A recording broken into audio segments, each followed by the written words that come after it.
Ini adalah perkara yang bersangkut paut dengan ilmu akidah dan tauhid. Soalan yang ini tentang Islam, ini adalah ilmu yang bersangkut paut dengan ilmu fiqh.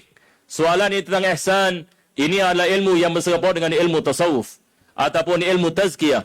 Maka wajib ini bagi tiap-tiap ini umat Islam, bagi kita untuk kita usahakan ilmu-ilmu ini dalam diri kita, mempelajarinya, mengamalkannya dan menyampaikannya. Pertama sekali, bagaimana kita mendapatkan ilmu yang ini akidah yang berdasarkan dengan ahlu sunnah ini wal jamaah. Perkara yang kedua, bagaimana kita dapat manfaat ini daripada ilmu fiqh, daripada ulama-ulama madhab.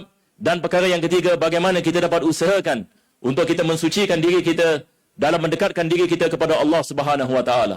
Ini adalah daripada cara kita melakukan nusrah kepada Nabi sallallahu alaihi wasallam, untuk kita menghidupkan kecintaan kita kepada Nabi kita sallallahu alaihi wasallam. Sebab Nabi kita sallallahu alaihi wasallam dalam sebuah hadis mengatakan, innama bu'istu muallima, aku dihantarkan oleh Allah Subhanahu wa taala sebagai seorang muallim. Maka Nabi mengajarkan kepada kita ilmu tazkiyah, Nabi mengajarkan kepada kita syariah, Nabi mengajarkan kepada kita ilmu akidah. Maka ini adalah kewajiban sebagai umat Nabi sallallahu alaihi wasallam untuk kita ini usahakan. Sebagaimana firman Allah Subhanahu wa taala di dalam Al-Quranul Karim, apabila Allah mengatakan, huwallazi ba'atsa fil ummiyina rasulan minhum yatlu alaihim ayatihi wa yuzakkihim wa yuallimuhumul kitaba wal hikmah. Ayat ini Allah Subhanahu wa taala menerangkan bagaimana Allah menghantar Rasulullah sallallahu alaihi wasallam bagi umatnya, dan maksud daripada penghantaran ini yang mana Allah mengatakan yatlu alaihim ayatihi. Pertama sekali Nabi sallallahu alaihi wasallam diperintahkan oleh Allah Subhanahu wa taala untuk membacakan tentang ayat-ayat Allah Subhanahu wa taala. Perkara yang kedua, Allah mengatakan wa yuzakkihim. Nabi sallallahu alaihi wasallam dihantar oleh Allah untuk melakukan tazkiyah. Tazkiyah ini seperti mana dalam hadis ini Jibril membicarakan tentang ihsan, an ta'budallaha ka'annaka tarah. Ini diajar oleh Nabi kita sallallahu alaihi wasallam.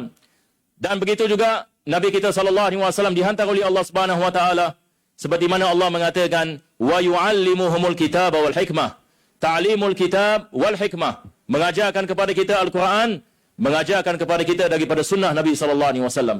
Maka para jemaah dirahmati Allah, saya menasihatkan diri saya dan para yang jemaah sekalian akan yang kepentingan ini, akan yang kepentingan untuk kita menghidupkan usaha ini. Bagaimana kita dapat mendekatkan diri kita kepada Allah, bagaimana kita dapat mendekatkan diri kita kepada Nabi kita sallallahu alaihi wasallam, bagaimana kita dapat menghidupkan akan makna-makna ini. Ini yang akan menyelamatkan kita di dunia, yang akan menyelamatkan kita di akhirat.